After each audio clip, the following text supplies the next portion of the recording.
ఆ ఇద్దరూ అందరిలాగా కనిపించే సాధారణ మహిళలే. పైకి సామాన్యుల్లాగే కనిపించిన బ్రెయిన్ అంతా క్రిమినల్ ఆలోచనలే. ఈజీ మనీ కోసం అడ్డదారులు తొక్కారు. ఏకంగా ఒంటరి వృద్ధులే టార్గెట్గా చేశారు. పేపర్ల ప్రకటనలు ఇచ్చి మరీ ఆకట్టుకున్నారు. నమ్మిన వారిని కాంటాక్ట్ అయ్యారో జేబు ఖాళీ చేసేస్తారు. ఆ ఇద్దరు కెలీడీలు ఎలా నమ్మించి ఘరానా మోసం చేశారో మీరే చూడండి. ఇక్కడ కనిపిస్తున్న ఇద్దరు మహిళలను చూడండి. పైకి సాధారణంగా మహిళల్లాగానే కనిపిస్తున్న వీళ్ళు మామూలు మహిళలు కాదు, మహా కిలేడీలు. ఆవలిస్తే పేగులు లెక్క పెట్టడం కాదు, అసలు ఆవరించక ముందే పేగులు లెక్క పెట్టేస్తారు. పెద్ద వయసు గౌరవంగా బతకాల్సిన వీరు వృద్ధులను చీటింగ్ చేసి అందరితో చీకొట్టించుకున్నారు. ఒళ్ళు కదలకుండా కూర్చున్న చోట నుంచి అడుగు బయట పెట్టకుండా డబ్బులు సంపాదించాలి అనుకునేవారు మన సమాజంలో పెరిగిపోతున్నారు. డబ్బు సంపాదన కోసం ఎలాంటి అడ్డదారులు తొక్కడానికైనా వెనకాడడం లేదు కొందరు. ఈ కోవకు చెందిన వారే ఈ కంత్రి కిలేడీలు. ఏపీలోని ఎన్టీఆర్ జిల్లా తిరువూరుకు చెందిన కటారు తాయారమ్మ అలియాసు సరస్వతి కొంతకాలం నుంచి హైదరాబాద్ దిల్సుఖ్ నగర్ లోని పిఎన్టీ కాలనీలో నివాసం ఉంటుంది. మరో మహిళ ఖమ్మం జిల్లా కొత్తగూడెంకు చెందిన కూనపరెడ్డి స్వాతి. వీరిద్దరికి పరిచయం ఏర్పడింది. ఆ పరిచయం కాస్త కంత్రి పనులు చేసే వరకు వెళ్ళింది. వృద్ధులను టార్గెట్ చేస్తున్న ఇద్దరు మహిళలు నయా దందాకు తెరతీశారు. వృద్ధులకు పెళ్లి సంబంధాలు చూస్తామంటూ ఆశ పెడతారు. నమ్మి వీరితో మాట కలిపితే లక్షలు కాజేస్తారు. వీరిద్దరూ ఆర్థిక సమస్యలతో బాధపడుతున్నారు. భర్తల సంపాదన కుటుంబ అవసరాలకు సరిపోవడం లేదు. దీంతో వారిద్దరూ ఎలాగైనా సరే డబ్బు సంపాదించాలని భావించారు. ఇందుకోసం ఓ ప్లాన్ వేసుకున్నారు. దీనిలో భాగంగా ఓ మ్యారేజ్ బ్యూరో ప్రారంభించారు. వృద్ధులకు పెళ్లి సంబంధాలు కుదుర్చుతామంటూ ప్రచారం చేసుకున్నారు. దీని గురించి కొన్ని పేపర్లలో యాడ్స్ కూడా ఇచ్చారు. ఈ ప్రకటన చూసిన ఖమ్మం జిల్లా మదిర జామపురానికి చెందిన 80 ఏళ్ల ఇరుకుమాటి చిన్నకొండయ్య అనే వృద్ధుడు గత ఏడాది అక్టోబర్లో రెండో పెళ్లి కోసం వీరిని సంప్రదించాడు. 10 ఏళ్ల క్రితం చిన్నకొండయ్య భార్య మరణించింది. తోడు కోసం మళ్లీ పెళ్లి చేసుకోవాలని అనుకున్నాడు. కిలేడీలు ఇచ్చిన ప్రకటన చూసి సరస్వతి స్వాతిని సంప్రదించాడు చిన్నకొండయ్య. ఒక విడో అమ్మాయి ఉందని చెప్పి దిల్సుఖ్ నగర్ లోని గణేష్ లాడ్జ్ లో పెళ్లి చూపులు అరేంజ్ చేశారు. వృద్ధుడికి అమ్మాయి నచ్చడంతో పెళ్లి షాపింగ్ కోసం సికింద్రాబాద్ లోని ఓ షోరూమ్ కి తీసుకెళ్లి చీరలు సారెలు అంటూ పలు రకాల వస్తువులు బట్టలు భారీగా కొనిపించారు. అలా 1,77,000 షాపింగ్ చేయించారు. రేపే పెళ్లి పలానా గుడికి చెప్పిన సమయానికి రమ్మని చెప్పారు. రేపు కలుద్దామంటూ షాపింగ్ చేసిన లక్షల రూపాయల విలువైన కొత్త బట్టలను తీసుకొని అక్కడి నుంచి వెళ్లిపోయారు. ఆ తర్వాత చిన్నకొండయ్య ఆ మహిళలకు ఫోన్ చేయగా వారు స్పందించలేదు. దీంతో మోసపోయారని గ్రహించిన ఆయన పోలీసులకు ఫిర్యాదు చేశాడు.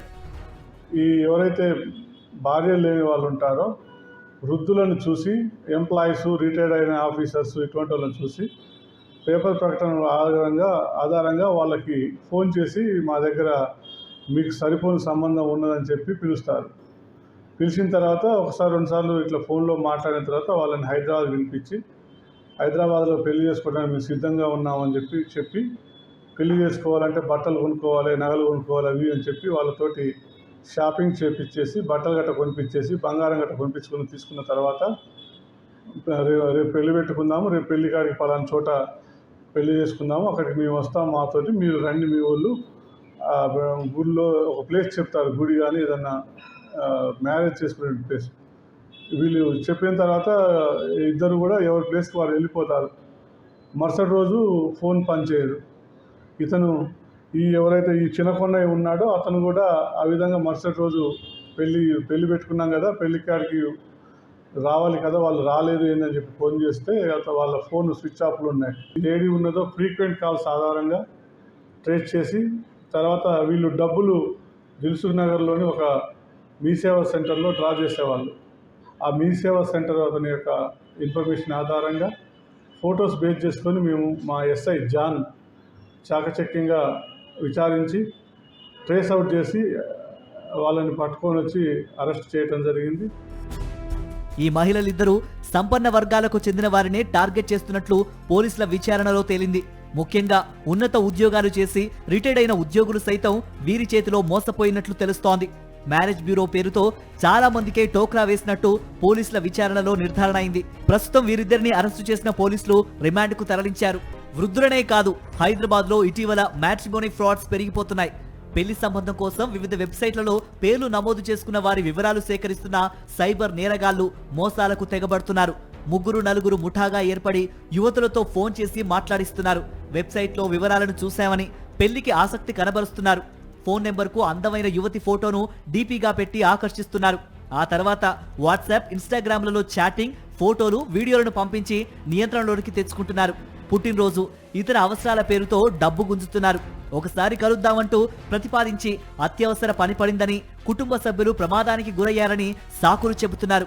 అనుమానం రాకుండా వారిని ఉద్రేకపరిచే ఫోటోలు వీడియోలు పంపించి అందిన కాడికి దోచుకుంటున్నారు. మ్యాట్రిమోనీ ఫ్రాడ్స్ లో బాధితులంతా విద్యావంతులు, ఉద్యోగాల్లో ఉన్నవారే. పెళ్లి సంబంధం అనేసరికి మరో ఆలోచన లేకుండా ట్రాన్స్ లోకి వెళ్లిపోతున్నారు. వారు చెప్పింది గుడ్డిగా నమ్మేస్తున్నారు. Matrimony frauds, stock market frauds, task games పేరుతో ఎవరైనా ఫోన్ చేసినా స్పందించకూడదంటున్నారు సైబర్ నిపుణులు. ఒకవేళ మోసానికి గురైనట్టు గుర్తిస్తే వెంటనే 1930 నెంబర్కు ఫోన్ చేయాలంటున్నారు.